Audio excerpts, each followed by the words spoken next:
હાલો બાળકો, વર્ચ્યુઅલ લર્નિંગમાં આપનું સ્વાગત. બરાબર, આપણે રાસાયણિક પ્રક્રિયાઓ અને સમીકરણના કુલ 2 લેક્ચરની ચર્ચા કરી. આજે આપણે ત્રીજા લેક્ચર તરફ જવું છે.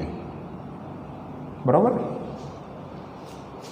પ્રથમ લેક્ચરમાં અને બીજા લેક્ચરમાં શું શું ભણ્યા એની આછોપાત્રો ખ્યાલ જો આપણે લેવો હોય તો પ્રથમ જે લેક્ચર હતું ને બેટા, એમાં રોજિંદા જીવનમાં જોવા મળતી રાસાયણિક પ્રક્રિયાઓની ચર્ચા કરી હતી. બરાબર, ત્યાર પછી આપણે જે ચર્ચા કરી હતી એમાં મેગ્નેશિયમની પટ્ટીનું દહન થવું, લેડ નાઇટ્રેટ અને પોટેશિયમ આયોડાઇડ વચ્ચેની પ્રક્રિયાની ચર્ચા કરી હતી. ત્યાર પછી રાસાયણિક પ્રક્રિયા દરમિયાન કેવા ફેરફારો થાય અને રાસાયણિક સમીકરણ કેવી રીતે લખી શકાય. અસંતુલિત સમીકરણ અને સંતુલિત સમીકરણની પણ પહેલા લેક્ચરમાં ચર્ચા કરી હતી. કેમ સમીકરણનું સંતુલન કરવું પડે, આટલી સુધીની ચર્ચા કરી હતી પ્રથમ લેક્ચરમાં. બીજા લેક્ચરમાં શાની ચર્ચા કરી હતી? તો પહેલાં સંતુલિત સમીકરણના કેટલાક ઉદાહરણ, એટલે કે શબ્દોમાં સમીકરણ લખ્યા હતા, એને આપણે સંતુલિત સમીકરણ સ્વરૂપે લખતા હતા. પછી રાસાયણિક સમીકરણ કોને કહેવાય અને એની લાક્ષણિકતાઓની ચર્ચા કરી. અને એક રાસાયણિક પ્રક્રિયાની ચર્ચા કરી હતી, એક સંયોગીકરણ પ્રક્રિયા. સંયોગીકરણ પ્રક્રિયામાં થતું તો શું બેટા, કે જે રાસાયણિક પ્રક્રિયામાં 2 કે તેથી વધુ તત્વો એકબીજા સાથે સંયોજાઈ અને કોઈ એક જ સંયોજન, નિપજ સ્વરૂપે એક જ સંયોજન બને તો એવી પ્રક્રિયાને સંયોગીકરણ પ્રક્રિયા કહેતા. બરાબર, સંયોગીકરણ પ્રક્રિયાનું તમે ઉદાહરણ શું ભણ્યા હતા? તો સંયોગીકરણ પ્રક્રિયાનું ઉદાહરણ પેલું કેલ્શિયમ ઓક્સાઇડ અને પાણી વચ્ચેની પ્રક્રિયાથી કેલ્શિયમ હાઇડ્રોક્સાઇડ એટલે કે ચૂનાનું પાણી બને. પછી સંયોગીકરણ પ્રક્રિયાનું એક વ્યવહારિક ઉદાહરણની ચર્ચા કરી હતી.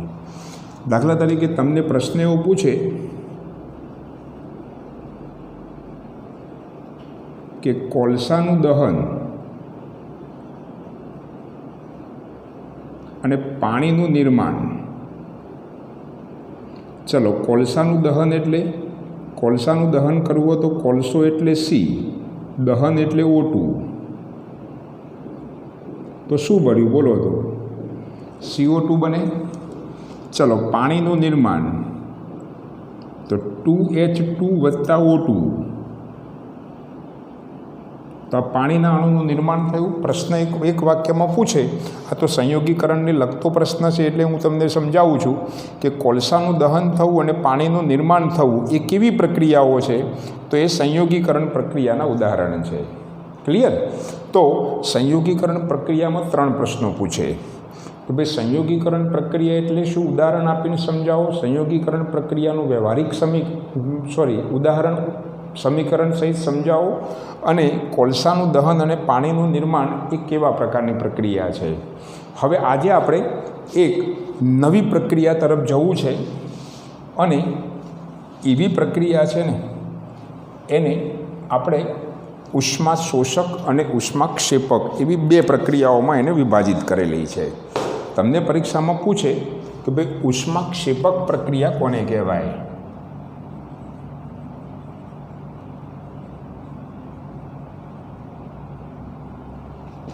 હું તમને ઉદાહરણ આપું. સૌથી પહેલાં તો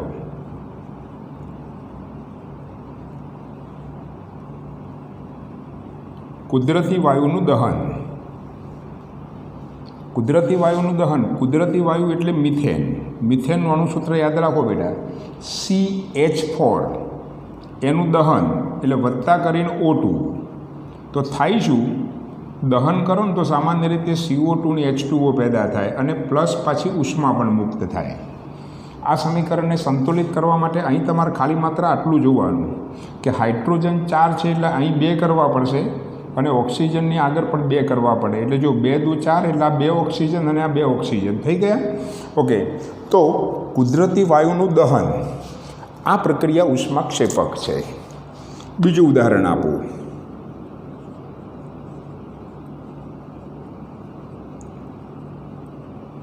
કોલસાનું દહન. હમણાં જ ભણ્યા આપણે. કોલસાનું દહન એટલે C વત્તા O2. તો કેવી પ્રક્રિયા છે? એમાં કાર્બન ડાયોક્સાઇડ પણ પેદા થાય અને ઉષ્મા પણ પેદા થાય. તો કોલસાનું દહન એ પણ કેવી પ્રક્રિયા છે બેટા? તો ઉષ્માક્ષેપક પ્રક્રિયા છે. આપણે ઉષ્માક્ષેપક પ્રક્રિયાની હમણાં ચર્ચા કરીએ. ગ્લુકોઝના અણુનું દહન. આપણા શરીરમાં ગ્લુકોઝના અણુનું દહન થાય ને તો C6H12O6 વત્તા 6O2 તો શું થાય બેટા? તો 6CO2 6H2O વત્તા ઉષ્મા. બરાબર. તો આ ગ્લુકોઝ છે C6H12O6. જ્યારે દહન આવે ત્યારે વત્તા O2 ખાસ લખવાનો દરેકમાં. તો અહીં 6CO2 અને 6H2O પેદા થાય અને પ્લસ ઉષ્મા પણ પેદા થાય. પછી કોમ્પોસ્ટ ખાતરનું નિર્માણ. કોમ્પોસ્ટ ખાતર વિશે તમે અગાઉના ધોરણમાં ભણ્યા છો. તો કોમ્પોસ્ટ ખાતરનું નિર્માણ આ પ્રક્રિયા પણ કેવી પ્રક્રિયા છે બેટા? તો ઉષ્માક્ષેપક પ્રક્રિયા છે. હવે ઉષ્માક્ષેપક પ્રક્રિયાની જો વ્યાખ્યા યાદ રાખવી હોય ને તો બહુ સિમ્પલ, કે અહીં શું થયું બેટા? કે આ રાસાયણિક પ્રક્રિયાઓ એવી છે કે નિપજનું સર્જન તો થાય છે અને સાથે સાથે ઉષ્મા પણ ઉત્પન્ન થાય છે. તો જે રાસાયણિક પ્રક્રિયામાં નિપજના સર્જન દરમિયાન ઉષ્મા પણ ઉત્પન્ન થતી હોય એવી રાસાયણિક પ્રક્રિયાને ઉષ્માક્ષેપક પ્રક્રિયા કહેવાય. ફરી એકવાર શું લખીશું બેટા? કે જે રાસાયણિક પ્રક્રિયામાં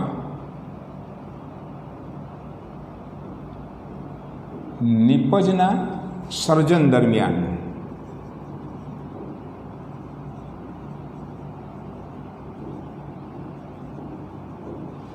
ઉષ્મા પણ ઉત્પન્ન થાય તેવી રાસાયણિક પ્રક્રિયાને ઉષ્માક્ષેપક પ્રક્રિયા કહેવાય. ઉષ્માક્ષેપક પ્રક્રિયા ઉદાહરણ આપીને સમજાવો તો કુદરતી વાયુ એટલે મિથેન. આ મિથેનનું અણુસૂત્ર છે. પછી કોલસાનું દહન, ગ્લુકોઝના અણુનું દહન, કોમ્પોસ્ટ ખાતરનું નિર્માણ, આ બધી પ્રક્રિયાઓ ઉષ્માક્ષેપક પ્રક્રિયાઓ છે. ક્લિયર? એક વસ્તુ યાદ રાખવાની બેટા, કે કેટલીક પ્રક્રિયાઓ એવી હોય કે એ પ્રક્રિયાઓનો એક અથવા તો એક કરતાં વધારે પ્રક્રિયાઓમાં પણ સમાવેશ થાય. દાખલા તરીકે મેં તમને હમણાં પેલું સંયોગીકરણ પ્રક્રિયાનું ઉદાહરણ આપ્યું. તેમાં કોલસાનું દહન થવું એ સંયોગીકરણ પ્રક્રિયા છે અને ઉપરાંત પાછી એ ઉષ્માક્ષેપક પ્રક્રિયા પણ છે. એટલે રસાયણ વિજ્ઞાનમાં એવી કેટલીક પ્રક્રિયાઓ છે કે એનું એક કરતાં વધારે પ્રક્રિયાઓમાં સમાવેશ થાય. ક્લિયર? તો ઉષ્માક્ષેપક પ્રક્રિયાની ખબર પડી. હવે બીજી જે પ્રક્રિયા છે ને એ ઉષ્મા શોષક પ્રક્રિયાની વાત કરવાની છે.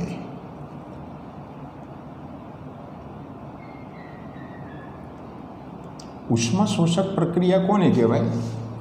તો જે રાસાયણિક પ્રક્રિયામાં પ્રક્રિયકના અણુને તોડવા માટે ઉર્જાનું શોષણ થતું હોય, ઉર્જા આપવી પડતી હોય, જે રાસાયણિક પ્રક્રિયામાં પ્રક્રિયકને તોડવા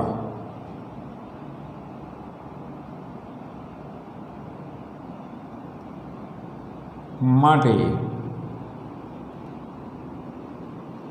ઉષ્માનું શોષણ થતું હોય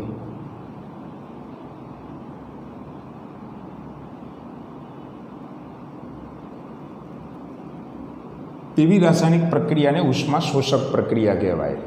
હવે એક વસ્તુ યાદ રાખવાનું બેટા, કે પ્રક્રિયકને તોડવા માટે તમારે ઉષ્મા એવું ન લખીએ બેટા, પણ ઉર્જાનું શોષણ થતું હોય એવું લખીએ. બરાબર?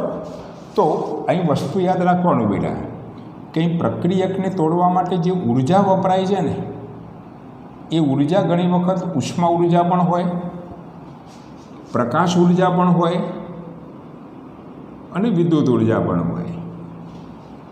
એટલે કે જે ઉર્જા આપવામાં આવે છે તમે ત્રણ રીતે આપી શકો. કાં તો ઉષ્મા ઉર્જા સ્વરૂપે પણ ઉર્જા આપી શકો, પ્રકાશ ઉર્જા સ્વરૂપે પણ ઉર્જા આપી શકો અને વિદ્યુત ઉર્જા સ્વરૂપે પણ ઉર્જા આપી શકો. હું તમને એક ઉદાહરણ આપું. દાખલા તરીકે સિલ્વર ક્લોરાઇડ AgCl આ સિલ્વર ક્લોરાઇડ છે.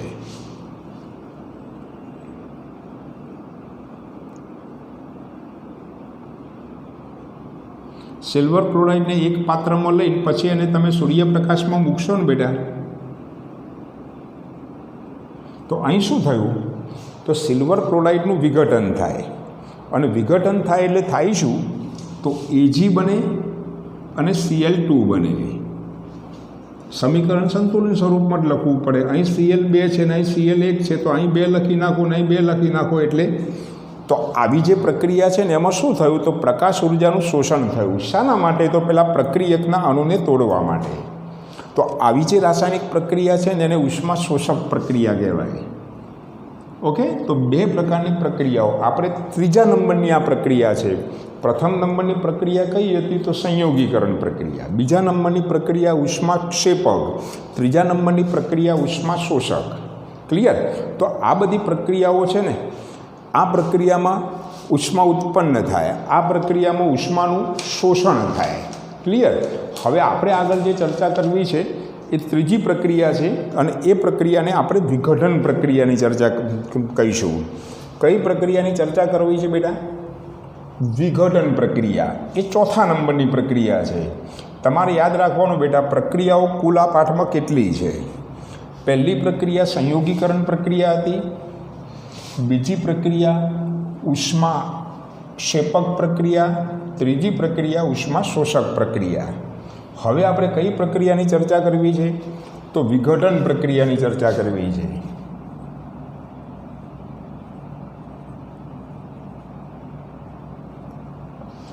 વિઘટન પ્રક્રિયાની વ્યાખ્યા આપણે થોડીક વાર પછી આપીએ. આપણે પહેલું ઉદાહરણ આપીએ.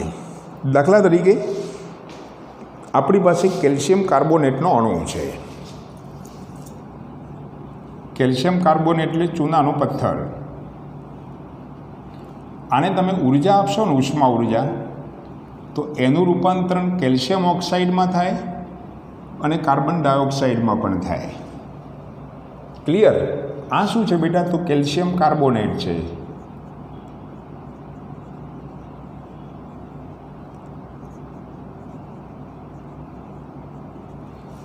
ક્લિયર? તો એનું રૂપાંતરણ કેલ્શિયમ ઓક્સાઇડ, ક્વિક લાઇમ કહેવાય, કરી ચૂનો કહેવાય, બર્ન્ટ લાઇમ કહેવાય.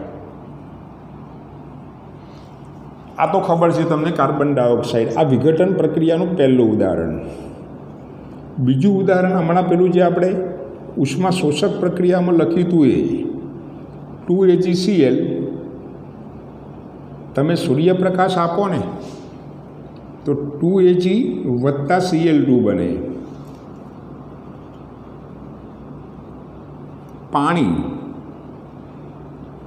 પાણીમાંથી તમે વિદ્યુત પ્રવાહ પસાર કરશો ને તો H2 અને O2 બને. સમીકરણને સંતુલિત કરવા માટે અહીં 2 લખીને અહીં 2 લખવાનું.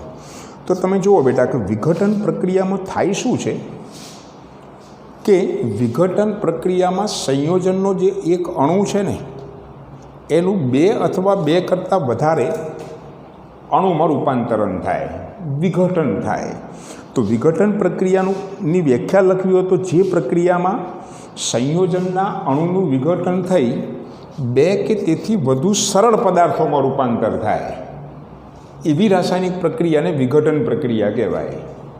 ફરીવાર, જે પ્રક્રિયામાં સંયોજનના અણુનું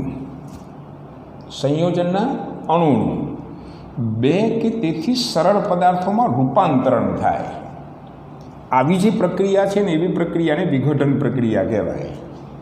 ફરીવાર શું લખ્યું છે બેટા?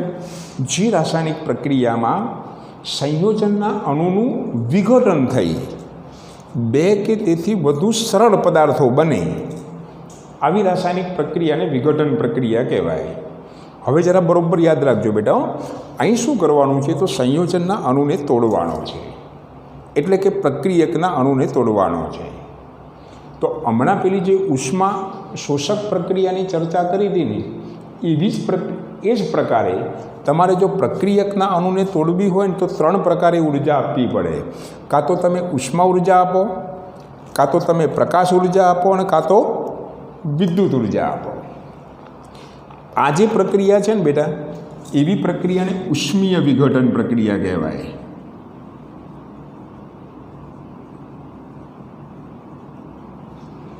આ જે પ્રક્રિયા છે ને એ પ્રકાશ વિઘટનની પ્રક્રિયા છે, અને આ જે પ્રક્રિયા છે ને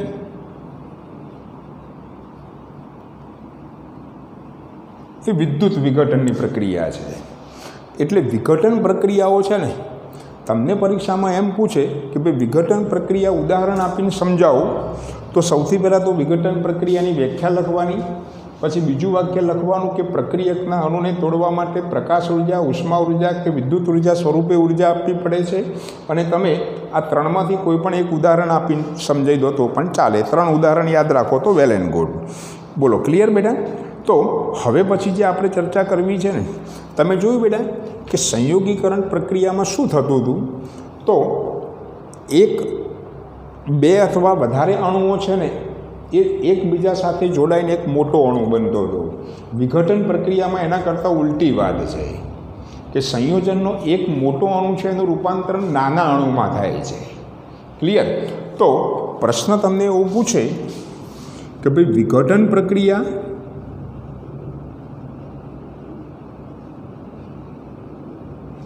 અને સંયોગીકરણ પ્રક્રિયા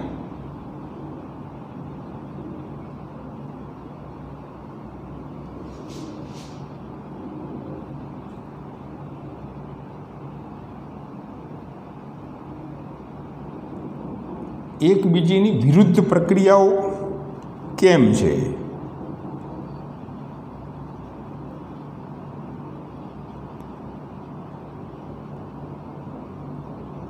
આવો પ્રશ્ન પૂછે તો બહુ સિમ્પલ બેટા કે વિઘટન પ્રક્રિયામાં શું થાય, તો તમે એક અણુને ઉર્જા આપીને 2 કે તેથી વધુ અણુઓમાં એનું રૂપાંતરણ કરો છો. અને વળી પાછું શું થાય છે કે સંયોગીકરણ પ્રક્રિયામાં ઉલટું હતું કે સંયોગીકરણ પ્રક્રિયામાં શું થાય, 2 કે વધુ અણુઓ અથવા તો પરમાણુઓ ભેગા થઈ અને એક મોટો અણુ બનતો હતો. વિઘટન પ્રક્રિયામાં શું થાય બેટા કે સંયોજનનો એક અણુ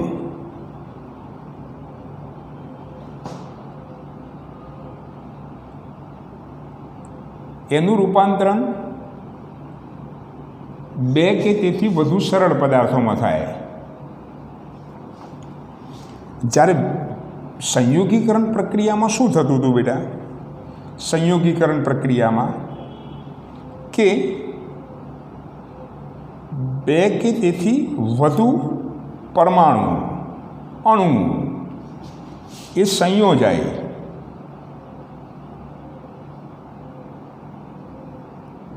અને એક સંયોજન બનતું, એક મોટો સંયોજનનો એક મોટો અણુ બનતો. એટલા માટે એવું કહી શકાય કે વિઘટન પ્રક્રિયા અને સંયોગીકરણ પ્રક્રિયા એકબીજાની વિરુદ્ધ પ્રક્રિયાઓ છે. બીજી વાત, આ વિઘટન પ્રક્રિયા તમને 3 રીતે પ્રશ્ન પૂછાય કે ભાઈ ઉષ્મીય વિઘટન એટલે શું, તેનું ઉદાહરણ આપો. બરાબર? તો જે રાસાયણિક પ્રક્રિયામાં સંયોજનના અણુને તોડવા માટે ઉષ્મા ઉર્જાની જરૂર પડે ને એવી પ્રક્રિયાને ઉષ્મીય વિઘટન પ્રક્રિયા કહેવાય. હવે તમને પ્રકાશ વિઘટન અને વિદ્યુત વિઘટનનું ઉદાહરણ આપો, અથવા તો પ્રકાશ વિઘટન અને વિદ્યુત વિઘટન એટલે શું ઉદાહરણ આપો, તો એની વ્યાખ્યા તો તમને આવડી જાય. એના ઉદાહરણ પણ તમારે યાદ રાખવાના છે. એક સિલ્વર ક્લોરાઇડ વાયુ એ પ્રકાશ વિઘટનની પ્રક્રિયાનું ઉદાહરણ છે, અને આ પાણીમાંથી H2 નું O2 છૂટા પડવા એ વિદ્યુત વિઘટનની પ્રક્રિયાનું ઉદાહરણ છે. બરાબર? તમને વિઘટન પ્રક્રિયાનું બીજું એક ઉદાહરણ તમને અલગથી પૂછે કે લેડ નાઇટ્રેટનું વિઘટન સમજાવો. શું પૂછે બેટા કે લેડ નાઇટ્રેટનું વિઘટન સમજાવો. બરાબર? તો લેડ નાઇટ્રેટનું વિઘટન પૂછે તો તમે શું લખો બેટા? બરાબર? તો અહીં બરાબર યાદ રાખો બેટા, લેડ નાઇટ્રેટ એટલે PbNO3 ટ્વાઇસ.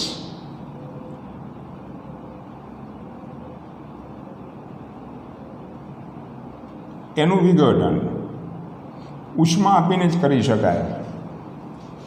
તો PbO વત્તા NO અને વત્તા O2. ક્લિયર?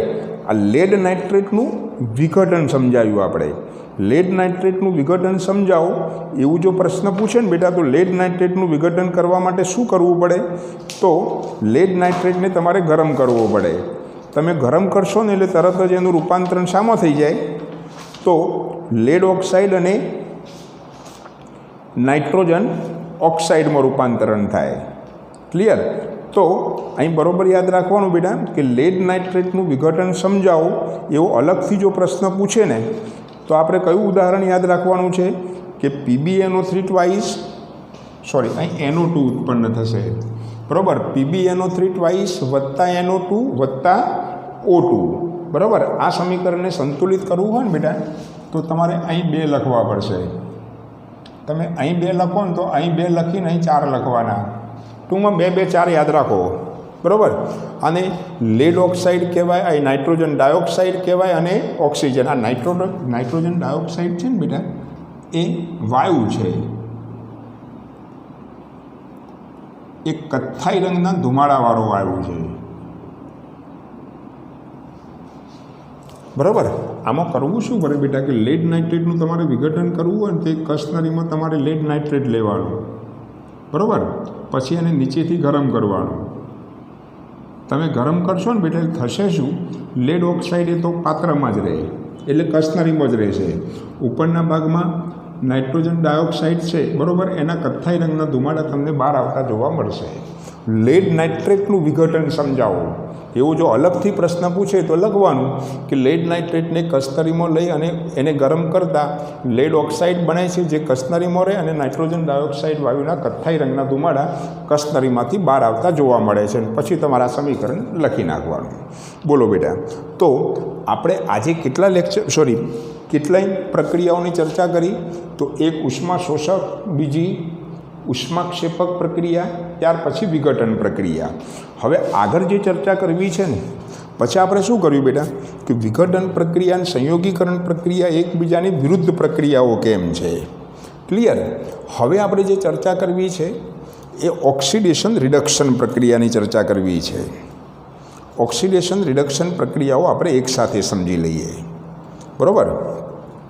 તો ઓક્સિડેશન રિડક્શન પ્રક્રિયા એટલે શું? ઉદાહરણ આપો. રિડક્શન પ્રક્રિયા એટલે શું? ઉદાહરણ આપો. તમને આ ખબર છે બેટા, ઓક્સિડેશન પ્રક્રિયા કોને કહેવાય?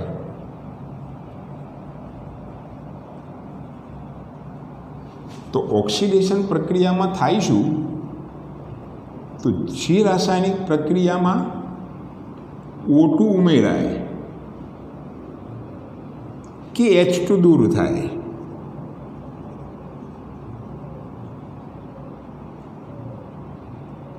તેવી રાસાયણિક પ્રક્રિયાને ઓક્સિડેશન પ્રક્રિયા કહેવાય. તમારે ઓક્સિડેશન પ્રક્રિયાના ઉદાહરણ આપવા હોય ને તો બિલકુલ સિમ્પલ. આપણે વચ્ચે એક પ્રક્રિયા બાકી રહેવા દીધી છે બેટા, ડાયરેક્ટ ઓક્સિડેશન રિડક્શનની ચર્ચા કરી છે.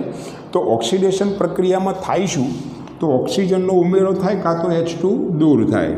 દાખલા તરીકે તમે જુઓ બેટા, C વત્તા O2 તો શું થાય? બોલો તો CO2. તો અહીં શું થયું? બોલો તો બેટા, કાર્બનમાં ઓક્સિજન ઉમેરાયો એટલે આવી જે પ્રક્રિયા છે એને ઓક્સિડેશન પ્રક્રિયા કહેવાય. દાખલા તરીકે તમે બીજું ઉદાહરણ પણ આપી શકો કે મેગ્નેશિયમ વત્તા O2, પાઠની શરૂઆતમાં જોયું હતું તો 2MgO. ક્લિયર? પછી આપણે ઉદાહરણ આપી શકીએ Cu વત્તા O2,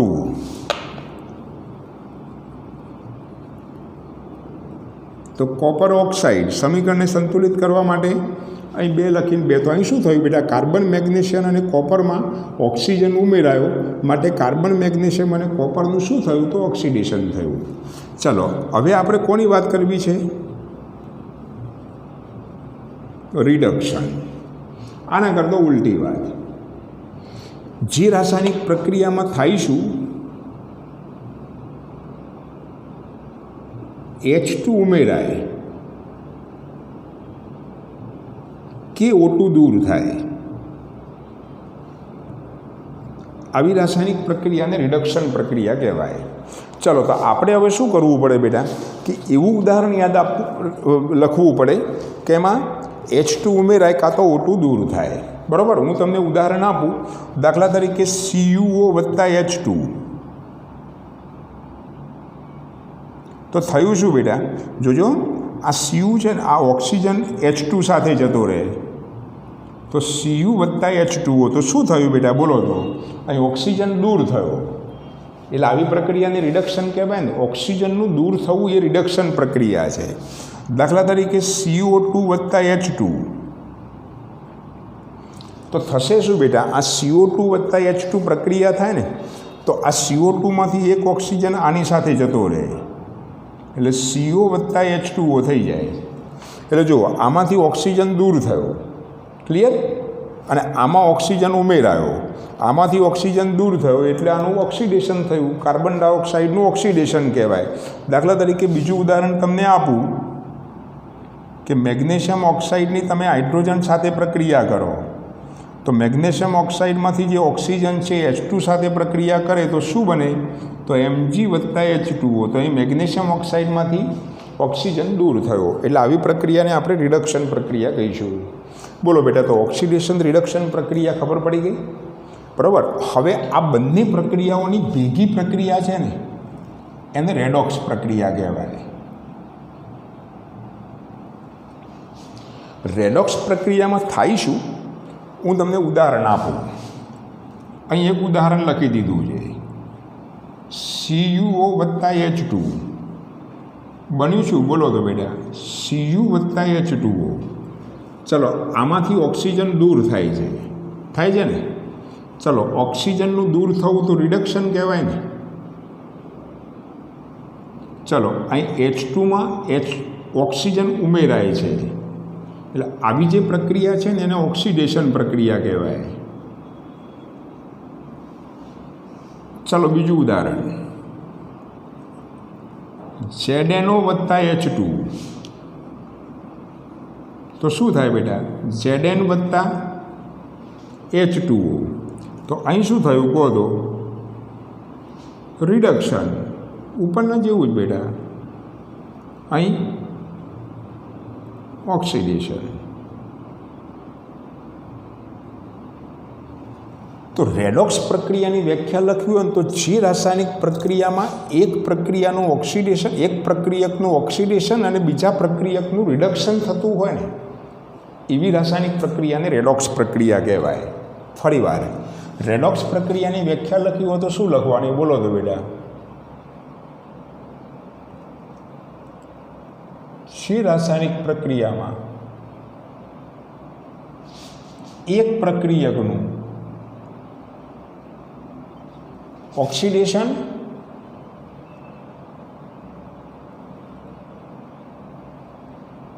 અને બીજા પ્રક્રિયકનું રિડક્શન થતું હોય ને,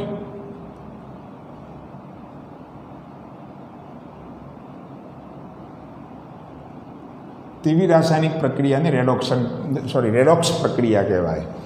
રેડોક્સ પ્રક્રિયામાં થાય શું? તો ઓક્સિડેશન રિડક્શન પ્રક્રિયાઓ એક સાથે થતી હોય, એટલે તમારે રેડોક્સ પ્રક્રિયાની બીજી વ્યાખ્યા લખી હોય ને તો એ લખી શકાય કે જે રાસાયણિક પ્રક્રિયામાં ઓક્સિડેશન રિડક્શન પ્રક્રિયાઓ એક સાથે થતી હોય ને, તો એવી રાસાયણિક પ્રક્રિયાને પણ રેડોક્સ પ્રક્રિયા કહેવાય. અહીં લખવાનું આ એના ઉદાહરણો છે, તો ઉદાહરણો તમારે અહીં લખી દેવાના કે CuO વત્તા H2, તો Cu વત્તા H2O, અને પહેલાંમાં શું લખવાનું? ZnO વત્તા H2, તો ZnO વત્તા H2O, બરાબર.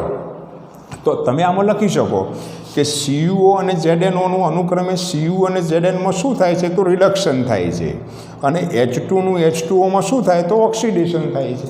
એવું તમારે નીચે લખવું હોય તો લખી શકાય. ઓકે, કુલ બેટા આજે આપણે કેટલા પ્રશ્નોની ચર્ચા કરી, કેટલી રાસાયણિક પ્રક્રિયાઓની ચર્ચા કરી. તો પહેલી જે પ્રક્રિયા હતી એ બેટા ઉષ્માક્ષેપક પ્રક્રિયા હતી. બીજી પ્રક્રિયા ઉષ્મા શોષક પ્રક્રિયા બન્યા. ત્રીજી પ્રક્રિયા વિઘટન પ્રક્રિયા બન્યા. ચોથી પ્રક્રિયા ઓક્સિડેશન પ્રક્રિયા બન્યા. પાંચમી પ્રક્રિયા રિડક્શન પ્રક્રિયા બન્યા. અને છઠ્ઠી પ્રક્રિયા રેડોક્સ પ્રક્રિયા બન્યા. આ બધી જ પ્રક્રિયાઓના ઉદાહરણ છે એ પણ યાદ રાખવાના, એની વ્યાખ્યાઓ પણ યાદ રાખવાની. આટલી રાસાયણિક પ્રક્રિયાઓ પછી વચ્ચે આપણે જે બાકી રવા દીધી છે વિસ્થાપન દ્વિવિસ્થાપન પ્રક્રિયા, એની ચર્ચા આપણે અગાઉના પાઠ લેક્ચરમાં કરીશું. ટૂંકમાં આટલા જે પ્રશ્નોની ચર્ચા આજે કરી છે એ ઉદાહરણ સહિત લખીને તૈયાર કરવા. બરાબર, એકનું ઉદાહરણ બીજામાં આવી શકે એ પણ આપણે ધ્યાન રાખવાનું છે. વિઘટન પ્રક્રિયા અને સંયોગીકરણ પ્રક્રિયા એકબીજાની વિરુદ્ધ પ્રક્રિયાઓ કેમ છે એવું પણ પરીક્ષામાં પૂછાય. ક્લિયર? તો આટલા પ્રશ્નોની આપણે તૈયારી કરીશું. બરાબર, જેથી અને એવી તૈયારી કરવાની કે કોઈ આટલી પ્રક્રિયાઓમાં કોઈ પ્રોબ્લેમ ન રહે. કોઈ એક પ્રક્રિયા તો પરીક્ષામાં પૂછાવાની જ છે. ક્લિયર? ઓકે, તો આપણે વ્યવસ્થિત તૈયારી કરીશું. બાકીની ચર્ચા આપણે અગાઉના લેક્ચરમાં કરીશું. ઓકે, આવજો બેટા.